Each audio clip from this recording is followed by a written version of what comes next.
রিক্সা দেখে চালাইতে পারছ না? আপনি অনেক থাপ্পড় মারলেন কেন? দেখতেছেন না অফিসে গাড়ির সামনে চলে এসে আর একটু হলে তো লাগাই দিত।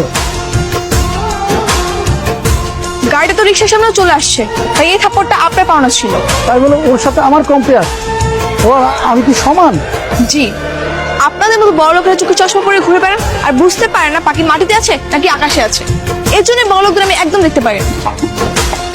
মেয়েটা কিন্তু সুন্দর আছে, আমার ওকে হেভি পছন্দ হয়েছে। মেয়ের ঠিকানা ম্যানেজ করে বিয়ের প্রস্তাবটা পাচ্ছি। আমি তো কবি সাক্ষীতে পাঠিয়েছি বিয়ের প্রস্তাবের জন্য।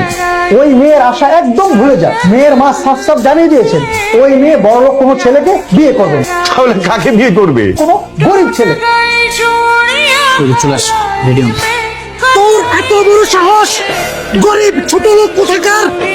আজকে থেকে তোর বেতন কাটা। তোর মতো গরিব মিসকিন ছোট লোক আমার একদম সহ্য হয় না। কি হয়েছে এখানে? দেখেন না ম্যাডাম, আমি ওনার গাড়ি পরিষ্কার করার কাজ করি। গাড়িতে একটু ময়লা ছিল, এখন বলতেছে এই মাসের বেতন থেকে নাকি টাকা কেটে নিবে। আপনি এখানে নাক গলাবেন না, আমার লোক আমি বুঝবো। এই গরিব ছোট লোক মিসকিন কোথাকার, যা গাড়ি পরিষ্কার কর। আপনি ছোট লোক বললেন কেন ওকে? ও কি করেছে? ওকে আপনার সঙ্গে তর্ক করেছে নাকি আপনাকে মেরেছে? হ্যাঁ, ছোট লোক হলে আপনি, আপনাদের মতো বড় লোকেরা। আর কখনো যদি দেখেছি গরিবের সঙ্গে এরকম আচরণ করতে, মেরে একদম ঠ্যাং ভেঙে দিত। আমি দেখছি আপনাদের কোনো চাকরির ব্যবস্থা করা যায় কিনা। আচ্ছা, আপনি ওকে একটু কাজে নেন, আপনাদের খাবার সার্ভ করা, তারপর ডেলিভারি দেওয়া সব কাজেও করে দিতে পারবে। আচ্ছা ঠিক আছে আবার, সমস্যা নেই। ভাই আপনি একটা কাজ করেন, আপনি থালা বাসনগুলো মাজেন, আমি একটু দেখি। এই থালা বাসন সব আমি মাজবো। আমি বেটা এই হোটেলের ম্যানেজার, আমি থালা বাসন মাজবো। থাপ্পড় দেখতে কানপট্টি গরম করে ফেলামু। আরে থামেন, আপনি কাকে কি বলছেন? উনি হচ্ছে আরিয়ান চৌধুরী, আরিয়ান গ্রুপ অফ ইন্ডাস্ট্রিজের মালিকের একমাত্র ছেলে। এখানে 5 লক্ষ টাকার চেক আছে। আজকে থেকে এই দোকানের মালিক আরিয়ান স্যার। ম্যাডাম যখন তোমাকে জিজ্ঞাসা করবে তখন বলো ঠিকঠাক মতো কাজ করতেছে, আর আমার ব্যাপারে একটু বেশি বেশি প্রশংসা করবা। কেমন লাগছে কাজ? কোনো সমস্যা হচ্ছে না তো? কোনো সমস্যা হচ্ছে না। আচ্ছা, আপনার বাবা কি করে? আমার বাবা সবজি বিক্রি করে, আর মা? আমার মা বাসা বাড়িতে কাজ করে। তাহলে তো আপনার একটা হেল্প লাগবে আমার। আমাদের আগের কাজের বউটা চলে গেছে, আপনি একটু আপনার মাকে বলবেন আমাদের রান্না বান্নার কাজটা করিয়ে দিতে। হ্যাঁ হ্যাঁ ঠিক আছে, হ্যাঁ আমি পাঠিয়ে দেবো। আরে আমি কিভাবে বুয়া সারবো? হ্যাঁ, আমি কখনো বুয়া কাজ করেছি? ওখানে গিয়ে হবু বেআইন বৌমাকে দেখে আসবে, দারুণ এক্সপিরিয়েন্স হবে। মা তুমি রাজি হয়ে যাও। কবিরের মা আসছে, যার কথা তোমাকে বলেছিলাম। আপনি কি ঘরের কাজ সব পারবেন? জি পারবো। আচ্ছা মা, তাহলে তুমি ঠিকঠাক মতো কাজ করো, আমি তাহলে যাই। জানেন, আপনার মাও কিন্তু অনেক ভালো মানুষ। আচ্ছা, আপনার বাবা যেন কি করে বলেছিলেন? বাবা বাবা ওই যে সবজি বিক্রি করে। চলুন না আপনার বাবার সঙ্গে একটু পরিচয় হয়ে আসি।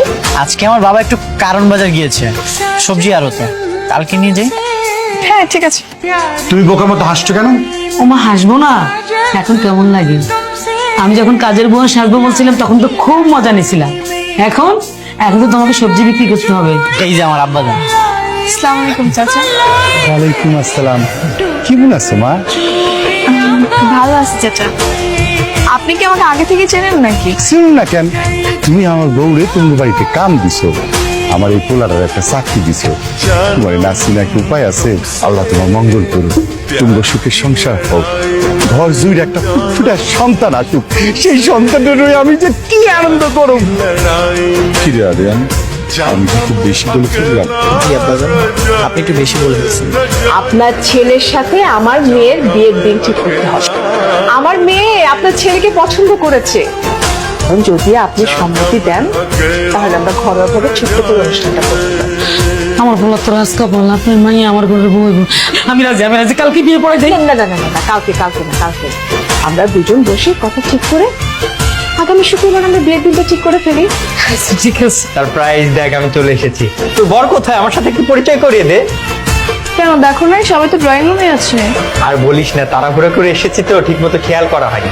তোর সাথে গিয়ে পরিচিত হব। আচ্ছা যাচ্ছি। আসসালামু আলাইকুম স্যার, আপনি এখানে? আপনিও আছেন স্যার? ম্যাডাম আপনি? কি ব্যাপার, ওদেরকে এইভাবে রেখেছিস কেন? প্লিজ কিছু নিন না। ম্যাডাম বসুন। মানে? ওহো, তোকে তো বলাই হয়নি। উনি হচ্ছেন আমাদের চৌধুরী গ্রুপের চেয়ারম্যান রাইহান চৌধুরী।